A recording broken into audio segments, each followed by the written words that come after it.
What is up, everybody? Welcome back to the channel. Today, we're going to talk about what might be, maybe it is, maybe it isn't, one of the most important things to building a good archery shot. We talked about how to tie a D-loop the other day, and I led into, hey, we'll talk about your grip hand. Because your D-loop and your grip are the only two ways you're ever attached to the bow. So, pretty important that they're both doing what they're supposed to be doing, especially your grip hand. It's easily one of the most overlooked things that I see guys or girls holding the bow wrong, torquing it, hitting their arm. There's a myriad of problems that can come from not gripping the bow right. And it's a super, super simple fix, very easy, and I'm gonna show you how to do it. Let's go.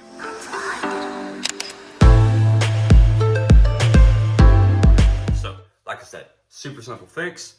We're about to go through it right now. And this is gonna work left-handed, right-handed, compound bow, traditional bow. It really doesn't matter. Your grip is very important on all of them, and it really doesn't change much. I mean, you get into some older traditional bows, you'll see some weird grip angles and stuff that might force you to make a little alteration to it.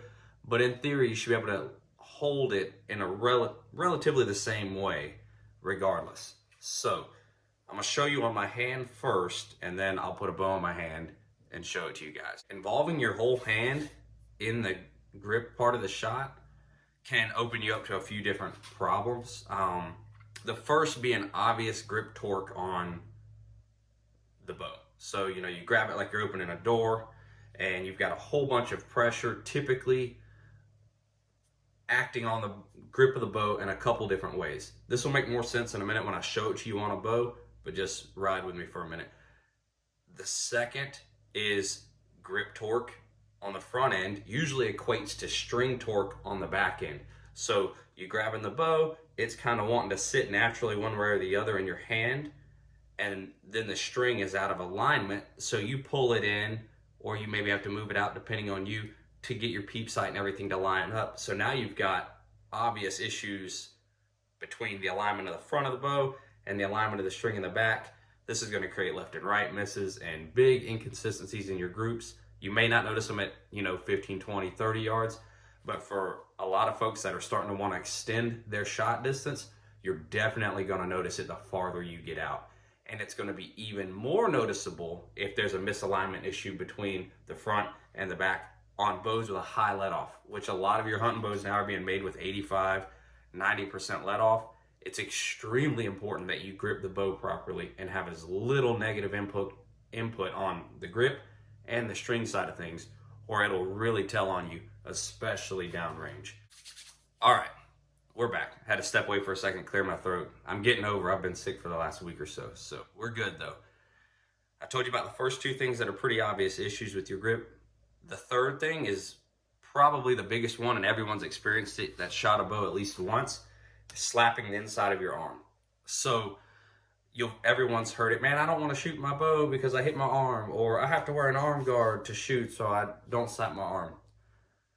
If the bow's set properly for you, draw length and everything is fitting you the way it's supposed to, then I'd be willing to say like 90%, maybe 95% of slapping your arm can be cleaned up just by holding the bow properly.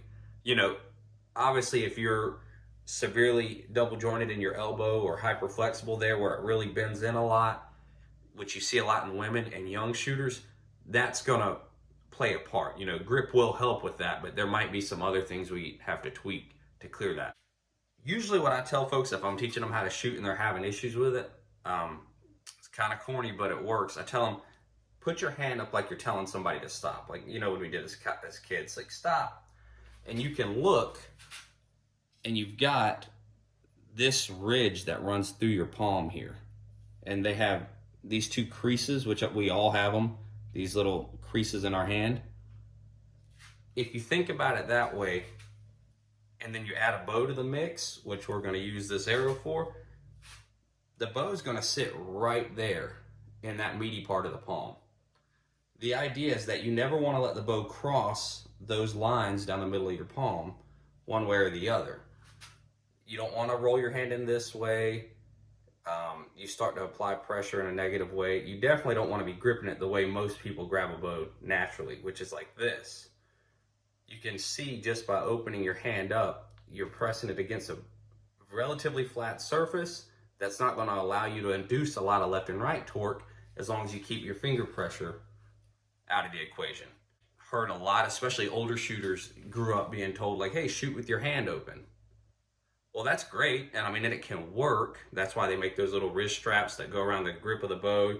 Oh, shoot with your hand open, let the bow drop. But there's a few things to keep in mind there. Is one, if you're shooting with your fingers open, yeah, you might have a torque-free grip, but the moment you release, it takes a whole lot of conscious power to not want to grab the bow as soon as you shoot it. With or without the wrist strap, most people, if you watch them, they'll shoot, and as soon as the bow goes off, they're grabbing it. Or even a second, like split second before it goes off, fingers are already starting to come in to grab the bow as it's shot. That's going to create a big problem. You may not notice it, but it will compile itself into an issue. What I usually recommend as the cure for that, and this just has worked for the people I've helped teach to shoot, and other people do it as well, so I'm not saying that I invented this or anything. This is just what seems to work the best for the majority that I've been around, is just to relax your fingertips and just set them on the front of the bow with zero pressure. Like almost so light that you could slide a piece of paper between your fingertips and the front of the bow. If your hands are out like this in front of the bow, especially bow hunters, you start running a fixed blade broadhead or even a mechanical, now you're shooting a razor blade past their fingertips, which doesn't really sound like a freaking great idea to me. I'm pretty attached to my fingers, so I don't want to lose them. Back to what we're saying. Relax the fingertips and set them just on the front of the bow. You'll see some people do just an index finger. You've seen some people do this. Just find what works best for you, keeping in mind not letting the grip of the bow cross that center line of the palm. There's a few different ways to skin that cat. Find the way that works best for you. It's going to feel extremely awkward the first couple times you try it because you're used to grabbing something this way and you're trying to pull the bow back. You're going to feel like you don't have a lot of control over it. Just work through that, and before long you'll just naturally grab the bow that way. You'll pick it up and you'll go shoot it. All right, we're going to use this target bow that I got. It doesn't have a rest or anything on it, so there's not a lot going on. It'll be pretty easy for you to see it. Most people grab it this way, and you can just tell that's a lot of input right here, which if you grab it that way, you can tell the bow naturally kind of finds its way in your hand. Everybody's going to be a little different. But the problem with that is as soon as you relieve tension from the system, meaning you fire the shot, the bow's going to naturally want to reset to however it sits best in your hand. That's kind of why, well, it's not kind of, that is why shooting with a grip like this, where you have torque free and it's pretty just square and straight, that's why it's so important, because when the shot does break, it's resetting to a spot of neutrality, which is where you started it.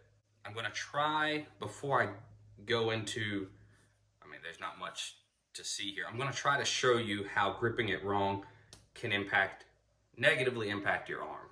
So, if I work my way around here, if you grab a bow wrong, you can see how your arm is naturally in the way of the string. I mean, there's just no way around that. You could do some of this or some of that, but it's still there. Whereas if you take your grip and hold it the way I'm showing you, that naturally rolls. I mean, you'd have to really induce some torque to get your arm back in the way of that string. So, for you guys and girls that are hitting your arm a lot, if your bow's set up properly for you, try holding the grip the way I'm talking about. I can almost promise you that it's going to clean it up. And if it doesn't clean it up, leave me a thumbs down. Tell me I'm stupid. I don't know. Call my parents and tell them they failed. I don't know. Whatever you want to do, it should work. If it doesn't, I apologize. You're an anomaly. Maybe you should bowl. I don't know. Back to what we were talking about. For us in the majority, holding the grip out is going to clear your arm and also reduce torque like we said. Back to shooting with your fingers open to kind of put that to bed. You shoot out here, and as soon as you release, you subconsciously want to grab the bow. So what I usually recommend is starting with your fingertips on the bow. If you're still having trouble with wanting to flinch, that flinch reflex, flinching here it's still negatively impacting the shot, but it's a lot better than coming from out here and doing it. I mean, you don't have to be Isaac Newton to understand the physics between this and just pressing here. So that's usually why I recommend, starting with the fingertips right on the front of the riser, because worst case scenario, if you're still flinching, it's a whole lot less movement than that, kind of aggressive slap grab. It's fairly straightforward, guys. I mean, I could try to make a video that's 30 minutes long on grip.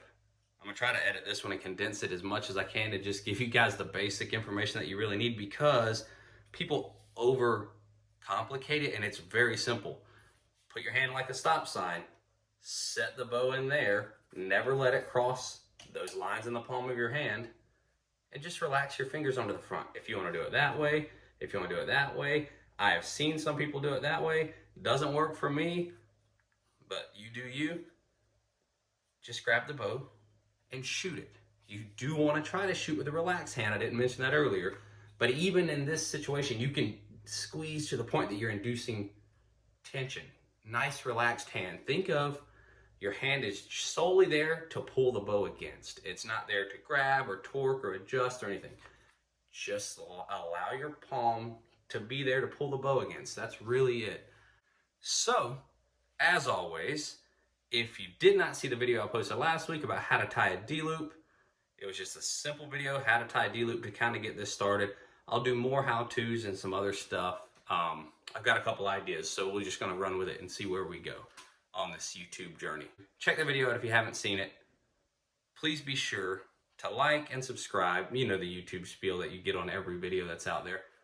It's pretty cool to be able to do it. I'm enjoying it. We'll see how far we can take it. Next week, I'll bring you guys another video. Until then, hold your bow right, tie your D-loops good, get outside and shoot bow.